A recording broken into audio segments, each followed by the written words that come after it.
How to add a blur in Photoshop. Let's get into it. In this example, I am going to be blurring this license plate. However, if you want to blur the entire image, the process is very similar. So to begin with, come down to Layers, select the layer that you want to add the blur to, and then press Command or Control J on your keyboard. This is going to allow us to work non-destructively. Next, right-click this layer and then choose Convert to Smart Object. And with this layer still selected, come up to Filter, come down to Blur, and then choose Gaussian Blur. This will bring up the Gaussian blur window, which will allow you to either increase or decrease the blur of your image. For my example, I want the blur to be blurry enough so that it masks out the number plate. I think that's done a great job there, so 4.6 is the ideal pixels for me. Yours might be different.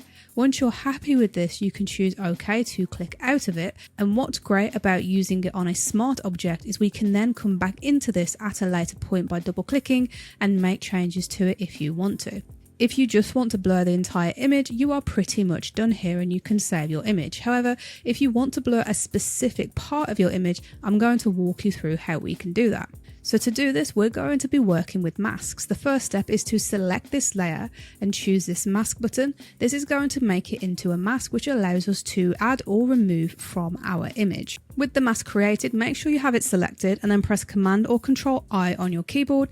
This is going to invert your mask. Next, press B on your keyboard to enter the brush mode and come up to the settings in the top left here to increase or decrease the size of your brush to suit the area that you're wanting to paint.